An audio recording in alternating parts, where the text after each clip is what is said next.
श्री शिवाय नमस्तुभ्यम। हर हर महादेव। दोस्तों, आप सभी लोग जानते हैं कि 31 दिसंबर 2024 यानी मंगलवार को पड़ रही है पौष महीने की प्रतिपदा तिथि। और दोस्तों, ये वो तिथि है जो पौष मास में पड़ने वाली सबसे बड़ी तिथि है, क्योंकि यह मंगलवार के दिन पड़ रही है और इसका बहुत ही बड़ा और विशेष महत्व होता है। पूज्य गुरु जी ने कहा है कि अगर कभी भी मौका लग जाए और पौष महीने की प्रतिपदा तिथि मंगलवार को पड़ जाए तो आप लोगों को 31 चावल के दाने का उपाय तो अवश्य ही करना चाहिए। इन दोनों का संयोग बहुत ही कम आता है। इसी के साथ में गुरु जी ने अपनी शिव पुराण कथा में बताया है कि इस दिन आपको 31 चावल दाने का उपाय तो आपको अवश्य ही करना चाहिए, क्योंकि ऐसा दिन पूरे साल में सिर्फ एक ही बार आता है। और दोस्तों, आप सभी लोग जानते हो कि मंगलवार का अगर सबसे बड़ा कोई उपाय है तो वो 31 चावल के दाने वाला उपाय है। तो दोस्तों, इस मंगलवार के दिन आप लोगों को इस 31 चावल दाने वाले उपाय को जरूर करना है। बहुत सारे लोग होंगे जिन लोगों ने इस उपाय को ना किया हो, मतलब पूरा साल निकल गया, उन्होंने किसी भी दिन इस 31 चावल के दाने वाले उपाय को ना किया हो।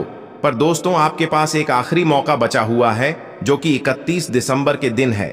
तो इस दिन आप लोगों को इस वाले उपाय को जरूर कर लेना है। भले ही आपने पूरे महीने भर इस उपाय को ना किया हो, पर अगर आपने इस पौष महीने के मंगलवार के दिन अगर इस वाले उपाय को कर लिया तो आपको इस उपाय को करने का वो फल मिलेगा जिसकी आपने कभी कल्पना भी नहीं करी होगी। इसीलिए आप लोग इस वाले उपाय को एक बार जरूर कर लेना है, ताकि आप लोगों के हाथ से यह मौका ना जा सके और आपको इस उपाय को करने का फल मिल सके। दोस्तों, यह उपाय पंडित जी ने अपनी अभी की ही श्री शिव महापुराण की कथा में बताया है। जिस उपाय को आज हम आपको बहुत अच्छे से समझाने वाले हैं, इस वीडियो को देखने के बाद इस उपाय को समझने के लिए आपको कोई और वीडियो को देखने की जरूरत नहीं पड़ेगी। तो चलिए दोस्तों, उपाय को शुरू करते हैं। देखिए, यह इस पौष महीने के मंगलवार के दिन यह इतना खास होता है, इतना महत्वपूर्ण होता है। देखा गया है कभी कभी बड़े बड़े पूजा पाठ अनुष्ठान से जो मनोकामना पूर्ण नहीं होते, वो पौष महीने के मंगलवार के दिन एक छोटे से उपाय करने से ही आपकी मनोकामना पूर्ण हो जाती है। और बहुत सारे लोगों ने इस उपाय को किया भी है और उनको इस उपाय को करने का फल भी जरूर मिला है। अगर आप लोग भी इस उपाय को करना चाहते हैं तो आप इस उपाय को पहले अच्छे से समझ लेना, सुन लेना, उसके बाद करना। आपको इस उपाय का फल जरूर मिलेगा और इस उपाय को कर लेने से आपके घर में चाहे किसी भी प्रकार की दुख और समस्या क्यों ना चल रही हो, आपको उसका कारण भी नहीं पता है कि भाई यह समस्या किस कारण से चल रही है, उसका कुछ भी कारण हो सकता है, जैसे पितृदोष हो सकता है या किसी भी तरह का मंगल दोष भी हो सकता है। तो इस दिन आप लोगों को यह वाला उपाय कर लेना है। ये एक ऐसा उपाय है जिस उपाय को अगर किसी विशेष दिन पर किया जाए तो भाई उस विशेष दिन का जो है वह तो हमें मिलता ही मिलता है, पर हमने उस दिन पर इस उपाय को किया है तो हमें उससे भी बड़ा फल मिलता है और फल बहुत जल्दी मिलता है, क्योंकि आप इस उपाय को बहुत ही बड़े और विशेष दिन पर कर रहे हो। तो चलिए अब उपाय के बारे में बात करते हैं, लेकिन उससे पहले आप लोगों को यह जानना आवश्यक है कि आखिर यह उपाय किस समय करना है, किसको करना है और कैसे करना है। तो चलिए हम आगे आपको वीडियो में एक एक करके बता देते हैं। लेकिन उससे पहले, अगर आप लोग हमारे चैनल पर पहली बार आए हैं या फिर मेरी आवाज आज पहली बार सुन रहे हैं, तो हमारे चैनल को सब्सक्राइब जरूर कर लेना और इस वीडियो को लाइक करके कमेंट बॉक्स में श्री शिवाय नमस्तुभ्यम ओम नम शिवाय जरूर टाइप कर देना। तो दोस्तों, इस 31 चावल के दाने वाले उपाय को हमें इस मंगलवार के दिन कैसे करना है, किसको करना है, किस समय करना है और कहां पर करना है, ये सारे सवालों के जवाब आपको इस वीडियो में मिल जाएंगे। और जो ये वीडियो देखेगा भाई, उसको 31 चावल के दाने वाला उपाय जरूर करना चाहिए, क्योंकि इस दिन एक चावल के दाने का भी बहुत ही बड़ा और विशेष महत्व होता है। और जब बात आ जाए 31 चावल के दाने की, तो ये सोने पे सुहागा वाली बात हो जाती है और ये एक बहुत ही बड़ा उपाय हो जाता है इस मंगलवार प्रतिपदा तिथि का। तो अब दोस्तों, इस 31 चावल के दाने वाले उपाय को आखिर करना किसको है, सबसे पहले हम लोग वो बात जान लेते हैं। तो देखो, घर की जो बड़ी माताएं बहनें होती हैं, उन माताओं बहनों में से कोई भी एक बड़ी माता बहन इस वाले उपाय को कर सकती है। और दोस्तों, अगर आप चाहें तो अपने घर में से सभी सदस्यों को भी इस उपाय को करवा सकते हैं। अगर किसी व्यक्ति की खुद की कोई मनोकामना है, खुद की कोई दुख और परेशानी है जो कि वह अपने लिए ही करना चाहता है, इस वाले उपाय को तो वह खुद अपने लिए भी कर सकता है। बाकी अगर कोई घर में से ऐसा है जो कि अपने पूरे घर परिवार की सुख और शांति के लिए ये वाला उपाय करना चाहता है तो भाई वह भी कर सकता है, उसमें भी कोई दिक्कत वाली बात नहीं है। कहने का मतलब ये है कि इस उपाय को हर एक सदस्य भी कर सकता है और पूरे घर परिवार के सदस्य के लिए घर की बड़ी माताओं बहनों में से कोई एक माता बहन भी कर सकती है। माताएं बहनें अगर घर में उपस्थित न हो या वो यह वाला उपाय न कर पा रही हो तो फिर घर का कोई बड़ा सदस्य भी इस 31 चावल के दाने वाले उपाय को कर सकता है, चाहे फिर वह पुरुष ही क्यों ना हो, उसमें कोई भी दिक्कत वाली बात नहीं है। अब दोस्तों, इस 31 चावल के दाने वाले उपाय को हमें करना कहां पर है? हमें इसे शिव जी के मंदिर में जाकर करना है। बहुत सारे लोग प्रश्न करते हैं, हर एक उपाय को करते समय क्या हम इस उपाय को घर पर कर सकते हैं? तो इस वाले उपाय को आप घर पर नहीं कर सकते हो। इस वाले उपाय को करने के लिए आपको शिव जी के मंदिर ही जाना पड़ेगा। उसके बाद में दोस्तों, जो अगला प्रश्न निकल कर आता है वो यह आता है इस उपाय को लेकर कि आखिर इस उपाय को हमें किस समय करना है, सुबह के समय करना है कि शाम के समय करना है? तो देखो, इस वाले उपाय को आप लोग सुबह के समय भी कर सकते हो और शाम के समय प्रदोष काल में भी कर सकते हो। अब अगर आप पूछो कि भाई सबसे उत्तम समय कौन सा रहेगा इस 31 चावल के दाने वाले उपाय को करने का, तो हम आपसे बस यही कहेंगे कि इस उपाय को आप सुबह के समय करेंगे तो ज्यादा बेहतर होगा।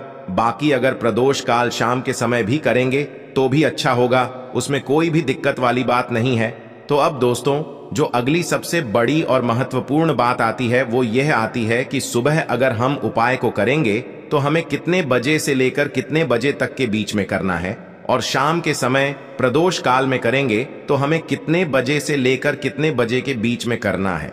तो देखो, सुबह जितनी जल्दी हो सके आप उपाय को करने की कोशिश करना। बाकी अगर किसी कारणवश लेट भी हो जाओ, थोड़ी देर भी हो जाए तो 10 या 11 बजे तक भी आप उपाय कर लेना, पर 12 बजे से ज्यादा देरी ना हो, ठीक है? इस बात का ध्यान रखना।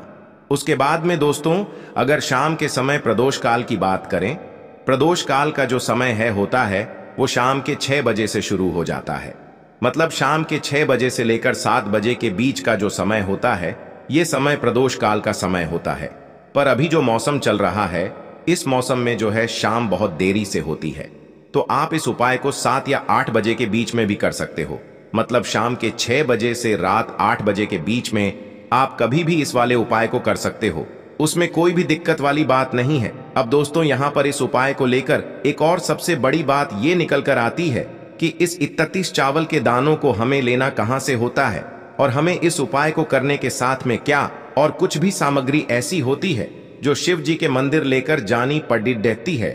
तो देखो, यहाँ पर हम आपको बता दें, सबसे पहले आप लोग यह जान लो कि यह जो 31 चावल के दाने वाला उपाय है, सिर्फ और सिर्फ आप उपाय की सामग्री लेकर कभी भी शिव जी के मंदिर मत जाना, क्योंकि हमें भगवान के सामने ये नहीं दर्शाना है कि अगर हम भगवान शिव जी के मंदिर आए हैं तो अपने फायदे के लिए आए हैं। तो इसलिए जो भी पूजन सामग्री है, उपाय सामग्री है, 31 चावल के दाने, इसके साथ में आपको पूजन सामग्री भी जरूर लेकर जाना है।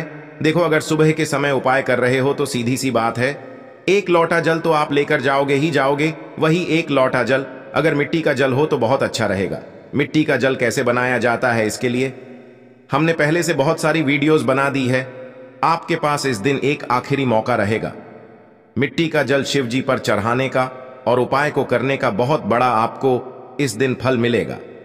तो इसीलिए इस दिन हो सके तो भाई मिट्टी का जल चढ़ाना तो अपने साथ में कम से कम 1 लोटा जल तो आपको लेकर जाना ही जाना है। अगर मिट्टी का जल नहीं है तो घर का जल भी आप इस्तेमाल कर सकते हो। इसके अलावा जो भी पूजन सामग्री है, देखो 31 चावल के दाने ये अलग आपके रहेंगे, और जो आपकी पूजन सामग्री रहेगी वो अलग रहेगी। पूजन सामग्री में आप जो भी चीज लेकर जाना चाहे वो लेकर जा सकते हैं। एक बेलपत्र भी लेकर जा सकते हैं, उसमें कोई भी दिक्कत वाली बात नहीं है। वहीं अगर हम बात करें शाम के समय की, तो शाम के समय शिव जी पर जल नहीं चढ़ता है, इसीलिए शाम के समय आप लोग एक दीपक तैयार कर लें। जो कि गोलबत्ती का आटे का शुद्ध देसी गाय का घी का होगा, है ना। इस बात का आप लोगों को ध्यान रखना है और इस दीपक को आपको घर से जलाकर नहीं लेकर जाना है, भगवान शिव जी के मंदिर में जाकर ही जलाना है।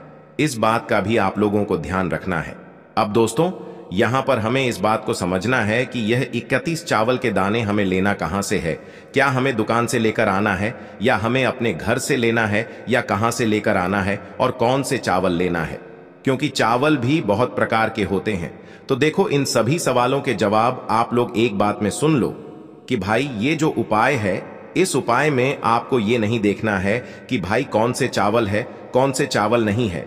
बस जो भी चावल ले रहे हो वो चावल का दाना सबूत होना चाहिए, मतलब साबुत होना चाहिए, टूटा हुआ नहीं होना चाहिए, कटा पिटा नहीं होना चाहिए। ये बात आपको ध्यान रखना है। बाकी आपका चावल बासमती हो या सादा चावल हो या कोई सा भी चावल हो, उसमें कोई भी दिक्कत वाली बात नहीं है। तो सीधी सी बात है कि आपके घर के रसोई घर में जहां पर आप भोजन बनाते हो, वहां पर जो भी चावल आपके उपस्थित हो, उन चावलों में से अपनी एक कटोरी भर लेना या एक मुट्ठी चावल अलग से निकाल कर रख लेना, क्योंकि हम 31 चावल ही यहां पर इस उपाय में लेने वाले हैं।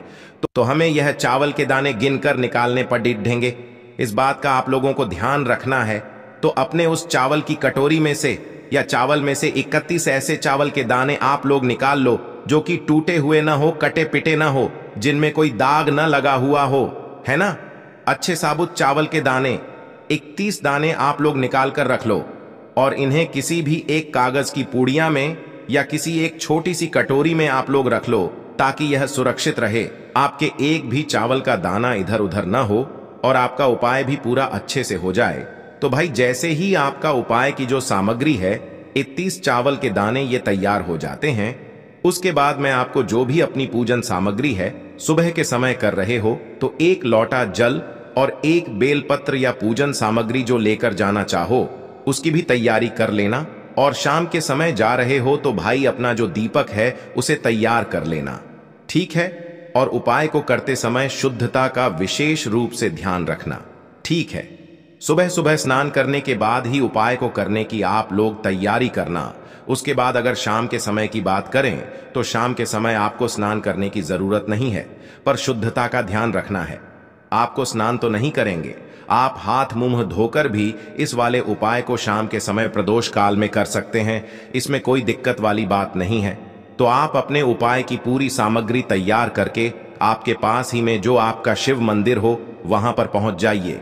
सबसे पहले शिव मंदिर में जाकर आप लोगों को उपाय नहीं करना है, पहले भगवान के दर्शन करना है, भगवान से आशीर्वाद प्राप्त करना है, फिर शिव जी की शिवलिंग के पास में आना है। शिवलिंग के पास में आने के बाद आप जो पूजन सामग्री लेकर आए हुए हैं, जैसे कि सुबह गए हुए होंगे तो एक लोटा जल और जो भी पूजन सामग्री लेकर आए हैं आप उनसे भगवान शिव जी की पूजन कीजिए। सबसे पहले तो एक लोटा जल ही चढ़ेगा, फिर आपको एक बेल पत्र श्री शिवाय नमस्तुभ्यम का जाप करते हुए शिवलिंग पर चढ़ा देना है। उसके बाद में आपकी पूजन सामग्री चढ़ेगी। उसके बाद में अगर दोस्तों शाम के समय अगर आप इस उपाय को कर रहे हो तो अपने साथ में कम से कम एक जो दीपक है गोल बाती का जो आप अपने साथ में लेकर गए हो, उस दीपक को मंदिर में जाकर अपनी माचिस से जलाना है और उस दीपक को शिवलिंग के पास में रखना है, ठीक है। इस दीपक को रखने के बाद ही आप लोगों को अपना ये वाला उपाय शुरू करना है और दीपक को ज्यादा पास में मत रखना, वैसे भी गर्मी पड़ रही है, भगवान शिव जी को आंच नहीं लगनी चाहिए, है ना। तो भाई जैसे ही आपकी पूजा अर्चना हो जाती है, आप भगवान शिव जी को प्रसन्न कर लेते हैं, उसके बाद में शिवलिंग के पास ही में आप कहीं पर बैठ जाइए। सामने या आसपास जिस जगह पर आपको बैठना हो वहां पर बैठ जाइए और अपने वह 31 चावल के दाने अपने सामने निकाल कर रख लीजिए, क्योंकि अब यहां पर उपाय को यहां पर करने की आपको तैयारी करना है। और इस तरीके से जब आप उपाय करेंगे, पूजन सामग्री करने के बाद, पूजन अर्चना करने के बाद, तो आपको उपाय का फल बहुत जल्दी और बहुत बढ़ा होकर मिलेगा। तो अपने 31 चावल के दाने अपने सामने निकाल कर रख लेना और यह जो उपाय है यह आपकी सीधे हाथ की हथेली से होगा, इसलिए इस बात का भी विशेष रूप से ध्यान रखना है। तो सीधे हाथ की हथेली का प्रयोग करके ही आप लोग अपना इस वाले उपाय को करना। अपने सामने जो भी आपकी कागज की पुड्डिया है उसको खोल कर रख लो, या कटोरी है तो भाई उसे अपने सामने रख लो और अपने वह 31 चावल के दाने निकाल लो, ठीक है। उसके बाद में दोस्तों अब आपको क्या करना है कि शिवलिंग आपके सामने होगी, तो आपने वह 31 चावल के दाने एक एक करके जहां पर आपने बेलपत्र चढ़ाया है, आपको शिव जी के शिवलिंग के ऊपर चढ़ाना है। कहां पर चढ़ाना है? शिवलिंग के ऊपर चढ़ाना है और कहीं पर भी नहीं चढ़ाना है। आपको अपने हथेली से तो शिवलिंग के ऊपर चढ़ाना है, भले ही फिर वो अपने आप जलाधारी पर गिर जाए या मतलब वहीं पर गिर जाए, उसमें कोई दिक्कत वाली बात नहीं है, पर आप चढ़ाओ शिवलिंग के ऊपर ही। तो आपको क्या करना है, अपना पहला चावल का दाना उठाना है, श्री शिवाय नमस्तुभ्यम बोलना है और शिवलिंग पर चढ़ा देना है। इसी तरीके से दूसरा चावल का दाना उठा है, शिवलिंग पर चढ़ाना है और मंत्र बोल देना है। और फिर तीसरा चावल का दाना उठाना है, श्री शिवाय नमस्तुभ्यम बोलना है और चढ़ा देना है। इसी प्रकार से आपको पूरे 31 चावल के दाने एक एक करके शिव जी के शिवलिंग के ऊपर चढ़ाना है और भगवान से प्रार्थना करते जाना है। मतलब प्रार्थना तो आपको आखिरी में करना है, पर हर एक चावल के दाने को चढ़ाते समय श्री शिवाय नमस्तुभ्यम जरूर बोलना है। उसके बाद ही में यह चावल का दाना शिवलिंग के ऊपर आपको चढ़ाना है। जैसे ही आपके 31 चावल के दाने शिवलिंग के ऊपर चारच जाते हैं, तो भाई उसके बाद में आपको क्या करना है, भगवान से अपनी मनोकामना बोलना है। मनोकामना भी कब बोलना है? जब आपका 31 चावल का दाना आपके सीधे हाथ की हथेली में हो और आप उसे चढ़ाने के लिए जा रहे हो। श्री शिवाय नमस्तुभ्यम बोलकर उस आखिरी चावल के दाने को शिवलिंग के ऊपर चढ़ा देना और भगवान से फिर अपनी वह मनोकामना बोल देना, जिस मनोकामना के लिए आप लोग अपना यह वाला उपाय कर रहे हो, जिस भी दुख और परेशानी के लिए आप लोग अपना यह वाला उपाय कर रहे हो। उसके बाद में जैसे ही आप अपनी मनोकामना बोल देते हो, आपका यह वाला उपाय पूरा हो जाता है। पर दोस्तों, उपाय को करने के बाद आप लोगों को 2 मिनट भगवान शिव जी के मंत्र का जाप जरूर करना है और मंत्र का जाप करने के बाद भगवान से एक और बार प्रार्थना करना है अपनी मनोकामना के लिए या अपनी जो भी दुख और परेशानी है उसके लिए। इसके बाद में आप लोग भगवान को देखकर भगवान से प्रार्थना करके उनसे आशीर्वाद लेकर वहां से उठ सकते हैं और अपने घर पर जा सकते हैं। बस दोस्तों, यहां पर यह वाला उपाय पूरा हो जाता है। इस तरीके से जो भी व्यक्ति छोटी छोटी चीजों का ध्यान रखते हुए इस 31 चावल के दाने वाले उपाय को करेगा, निश्चित सी बात है उसे उसकी मनोकामना जल्द ही पूर्ण होगी और जो भी दुख और परेशानी है वो भी बहुत ही जल्दी दूर होंगे। और दोस्तों, अगर आपको हमारी ये वीडियो पसंद आई हो तो हमारे इस वीडियो को लाइक और चैनल को सब्सक्राइब जरूर करें। हर हर महादेव, ओम नमः शिवाय।